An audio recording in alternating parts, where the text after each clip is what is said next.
2 tahun telah berlalu sejak Yusuf berada dalam penjara. Pada suatu malam, Fir'aun, Raja Mesir, bermimpi. Ia berdiri di tepi sungai Nil, dan dari dalam sungai itu keluar 7 lembu yang gemuk dan sehat. Lalu keluar pula 7 lembu lain, kurus dan buruk rupanya. Lembu-lembu kurus itu memakan lembu-lembu yang gemuk. Firaun pun terbangun, namun kembali tertidur dan bermimpi lagi. Ia melihat 7 bulir gandum yang penuh dan baik.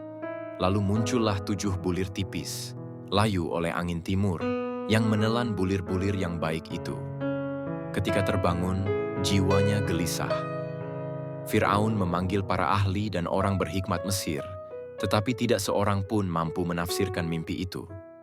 Saat itulah kepala juru minuman teringat akan Yusuf yang pernah menafsirkan mimpinya di penjara dengan tepat. Maka Yusuf dipanggil, dicukur, berganti pakaian, dan menghadap Fir'aun. Kepada raja, Yusuf berkata bahwa bukan dirinya yang berkuasa, melainkan Allah yang akan memberikan jawaban yang membawa damai. Yusuf menjelaskan bahwa kedua mimpi itu satu, artinya bahwa akan datang 7 tahun kelimpahan di seluruh tanah Mesir, diikuti 7 tahun kelaparan yang dahsyat. Karena itu, Fir'aun perlu menunjuk seorang yang bijaksana untuk mengumpulkan hasil panen selama masa kelimpahan, sebagai persediaan menghadapi masa kelaparan. Usul itu dipandang baik, dan Fir'aun berkata bahwa tidak ada seorang pun yang penuh roh Allah seperti Yusuf. Maka Yusuf diangkat menjadi penguasa atas seluruh tanah Mesir.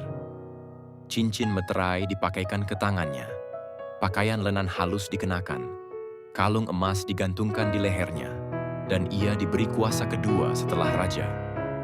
Demikianlah Yusuf, yang dahulu terbuang dan dipenjara, kini ditinggikan menjadi pemimpin Mesir.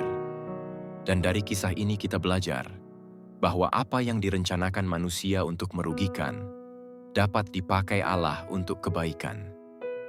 Waktunya tidak pernah terlambat, dan janjinya tidak pernah gagal. Saat kita tetap setia, Allah mampu mengubah penderitaan menjadi berkat dan menjadikan kita saluran kehidupan bagi banyak orang.